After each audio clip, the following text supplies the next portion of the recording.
Hi, girls. Thanks for waiting.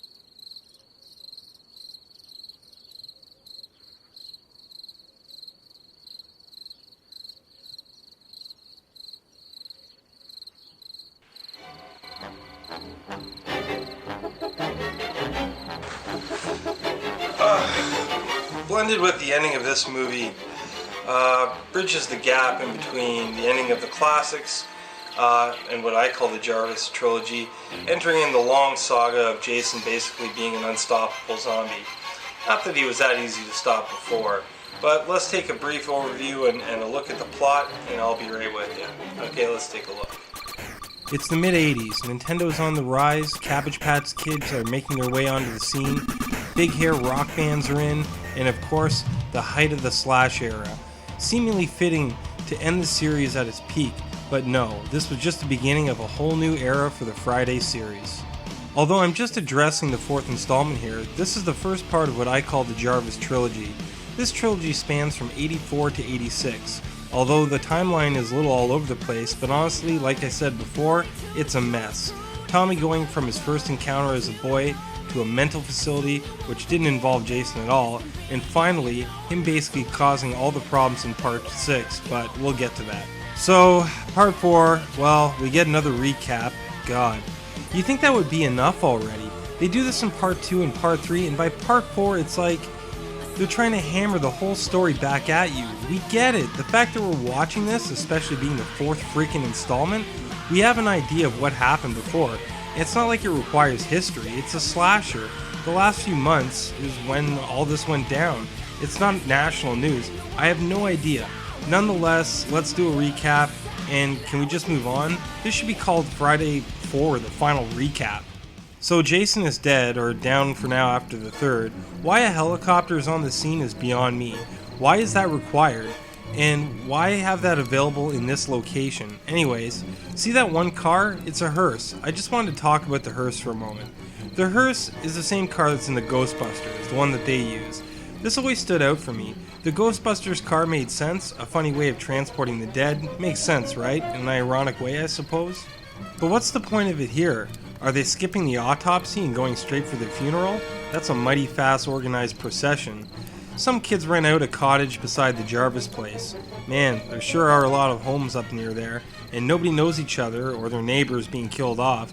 Think about it. The camp, Chris's place, the Jarvis place, Harold's store. I mean, there's some serious lack of communication in this town. Well, you know, to start the movie, the one thing I notice is the helicopter in the opening scene.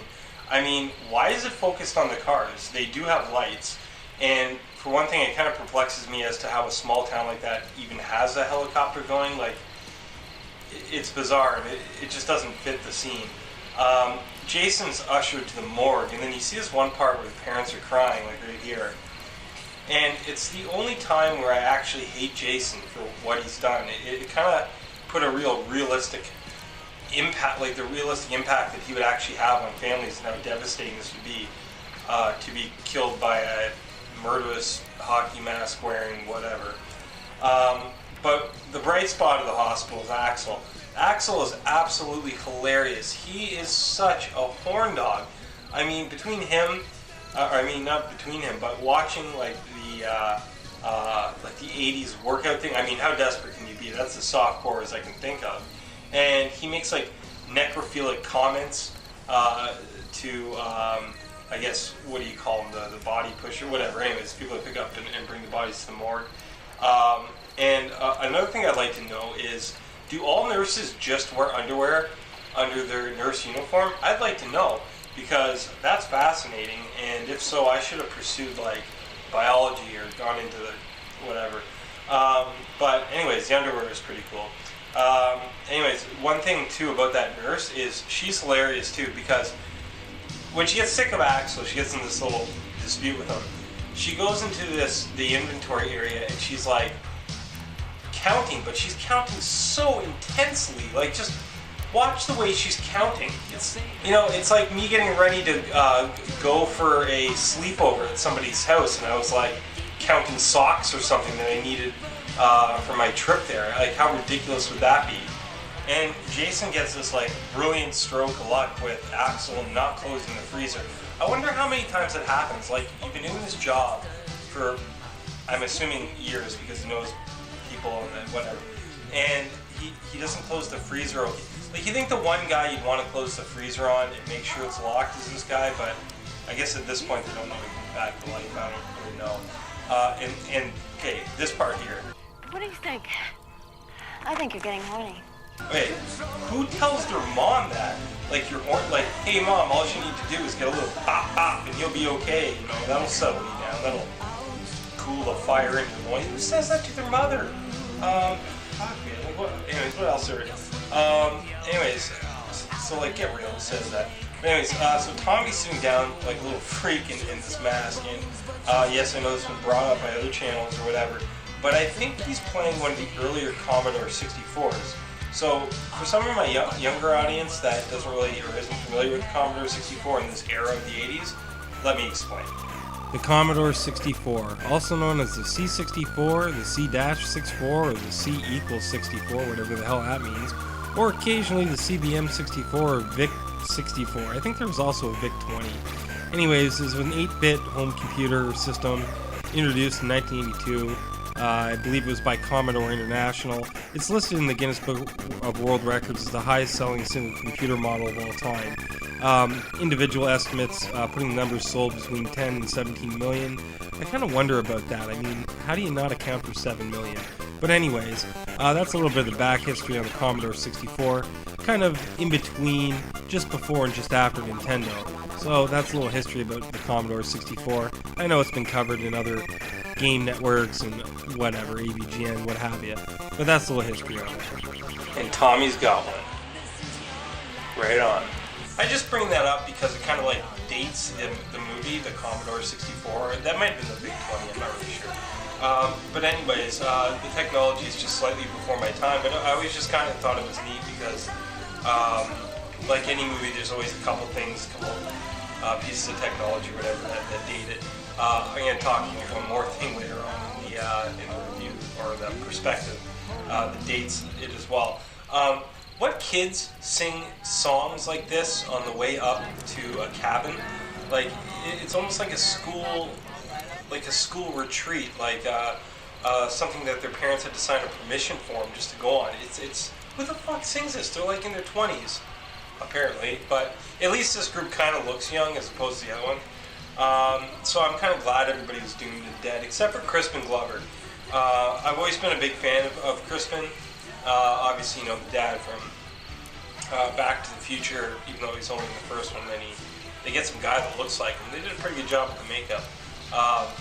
That aside, after that, he kind of disappeared. He fell off the map. He did some movie. I'm sure there's some really hardcore fans out there, where he's like in control of rats or something. I don't know why I mentioned that. It's just he just kind of fell off the map for me after the early 90s, late 80s. I also like how they're supposedly lost. Okay, so they're on the dirt road, right? And so the guy says, okay, go 2 miles and then hang a right. Okay, so how could you be lost if you just go 2 miles straight and in the first fucking right, you just take it? So I don't see how you're lost. Unless there was multiple right turns, in which case, how vague are your directions here? Like, which right would it be? It's not like they have GPS. I guess they could use their, like, what do you call it? The tachometer, whatever. Anyways, the thing counts like the miles, kilometers up here, but miles or whatever. So I don't understand how lost they could possibly be. And again, more counselors that don't know how, not counselors, but, because they're not counselors in this, but more kids that don't know where they're going up in this area. This must be like the Bermuda Triangle of like cottage getaways or something. Nobody knows how to get there. except for a couple people, and Rick from Part 2. He knows how to get there and fuck up a movie. The rather plump Canadian girl, the whole thing grosses me out because, I mean, even look at her eating the banana. It's so unpleasant to watch. Like, I hate to pick on her because she's unattractive, but, like, look at her eating the banana. It is gross. And then when she finally gets killed and the banana, she's, like, it's like coming out of her mouth, and she squeezes the banana, and, you know, it reminds me of that gross part in Part 3 where the guy holds out the eyeball, but it's debatably even more disgusting than that. And Ted rocking the cassette player. They were really hip for the time. It was kind of new. They only chewed up batteries really bad, and you know, you can only play one album or whatever. But they were hip for the time. This was new at the time. Then came the Discman. Nowadays we're used to iPods and cell phones storing music. Just another part that dates this and brings me back a little nostalgia. Anybody remember Napster? And the twins, you know, they're no big deal. Like, one's particularly not good looking, the other one's okay. So for like Jimbo and Ted, I guess, okay, yeah, you two are the single guys, go for it. But Paul, like, he totally traded down. I mean, look at his girlfriend, she's so beautiful, and he goes with this twin, this like little hussy from some small town. It just makes no sense at all. And it's up at the cottage. Like, he takes a trip to the cottage with her, and then right in front of her, he just goes on this, like, he starts dancing with her passionately. The gall of this guy. But, you know, he does come to his senses, and, you know, he swims out to her or whatever, and he freaks out really, like, when he goes and, like, looks into her in that, like, little dinghy boat or whatever, he discovered that she was killed right away. Like, look how instant his reaction is. It's unbelievable. Anyways, Jason regulates his cheating ass, so whatever. Mind you, he also murdered his girlfriend, but let's not split hairs here. There's this one part where Sarah's on the dock, and I know this isn't really a big deal, but look at her leg. Like, jiggles when she's looking over the edge, and I notice this every time I watch the movie. It just jiggles and jiggles. It really bothers me. It shouldn't, but I don't know. It's fucking annoying. Then Rob Dyer shows up. I don't know, he's like creeping through the forest like some vigilante going after Jason. He's a little bit of a pointless character though. Like, he provides no help or insight in the movie at all. He has, like, I guess he's avenging his sister. Who his sister was, I'm not sure. Maybe somebody else picked up on that. I didn't pay attention to that, but maybe that was like the angle they were playing, like kind of combining that with the new release, you know, Clay going after his sister, but I don't know, maybe they incorporated that part too, but I'll get to that when I get to the new release. Then, of course, you gotta mention the famous Jimbo dance or Crispin Glover dance. Yeah, it was supposed to be to AC/DC. That's what he said, and that's what I've heard from other channels and different things. I don't see how it matches, but I guess I'll take his word for it. Another thing that kind of drives me nuts, and it just totally crushes Jimbo's self-esteem, is like, Ted keeps calling him a dead fuck, which is, you know, like saying he's bad in bed, and like he's putting him down as a friend, and as if a computer, like even with nowadays, could possibly, you know, determine whether you're a dead fuck or not. I mean, like, well, let's see.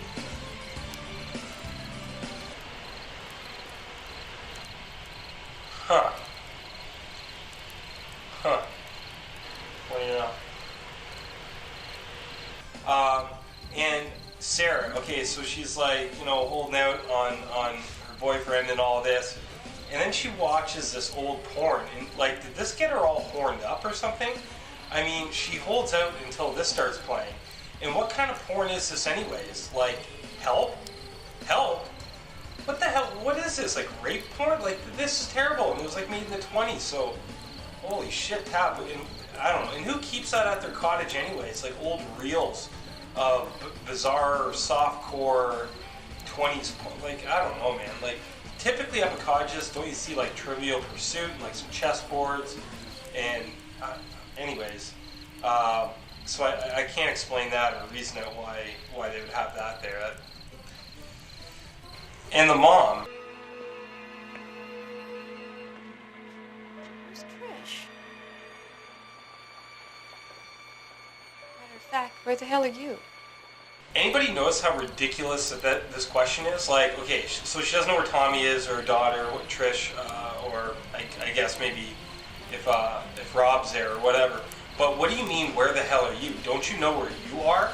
Because you're in your... How the hell do you not know where you are? Like, did the logical absolutes disappear and we cannot now discern what is or what isn't from reality? Anyways, I'm not going to rant on that because that's got to be one of the dumbest lines I've heard. And it just slipped in there too. Where the hell are you? So, anyways, I'm going to move past that.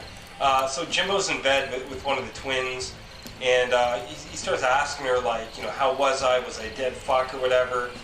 So Ted really got into his head. Ted's not a healthy relationship for Jimbo.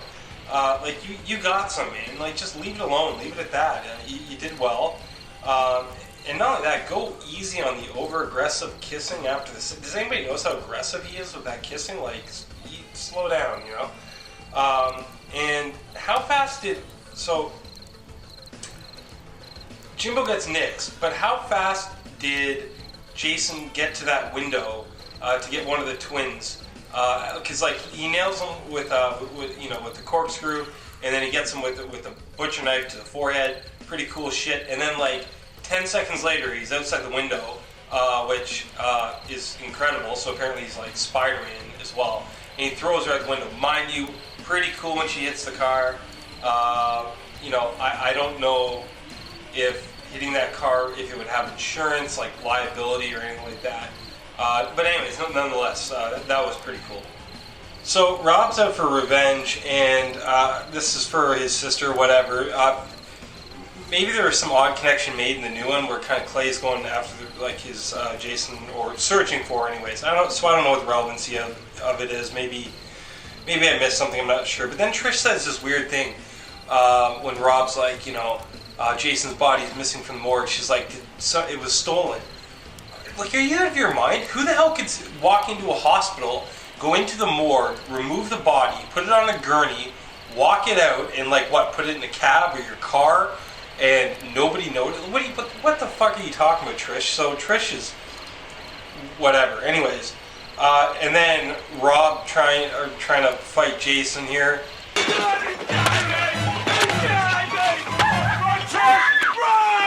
I mean, who says I'm being killed or he's killing me? He's killing me. Like, what?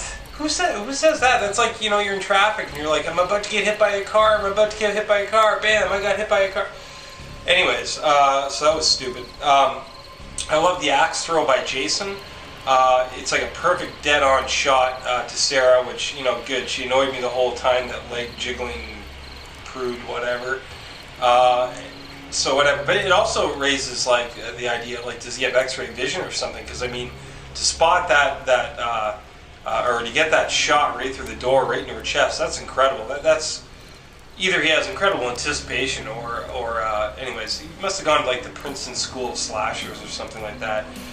In the end, Jason's unmasked. I think he my theory on this is that he degenerates over time and regenerates over time, so that's why he's always kind of has a different appearance in terms of his face. Tommy takes him down. Trisha's really concerned at the end because Tommy kind of goes a little bit nutty, so she's discussing this with the doctors or whatever.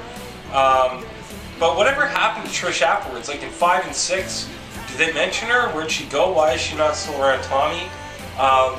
Why is she helping him out? I mean, in part 6, did they allude that she was dead? I'm not sure. So, I don't know. And if she is dead, when did that happen? So, overall, it's a classic movie. I mean, it has all the elements in the classic series that we remember. The great characters, the setting doesn't change afterwards. Number 5, it doesn't change too much, but after that, it does change quite a bit. Even number 6, it doesn't feel like the same place. So that was fine. If they didn't spend the first 25 minutes of the movie explaining the other 3 movies that we already saw, maybe this could have gotten wrapped up a little bit sooner, and we would have gotten a little bit more Jason and a little bit more storyline, because if you think about it, this movie isn't actually an hour and a half long. It's more like an hour and a bit. So you get a little bit less movie because they have to explain what we already saw, but whatever. But we do get more Jason, so a win-win. The series could have wrapped up there. Okay, so this concludes the franchise perspective on the first four, what I call the classic Friday the 13th movies. It ends with the final chapter. It probably should have ended there. But it kept going, so fine. But it's also the beginning of what I call the Jarvis trilogy, which the next video, or possibly the next two videos, depending on how much I can fit into one, will be about, to kind of wrap up a trilogy within a trilogy. It almost reminds me of the Thorn trilogy in Halloween, how number 4 through 6 are kind of its own separate storyline. But anyways, as always, thanks for tuning in.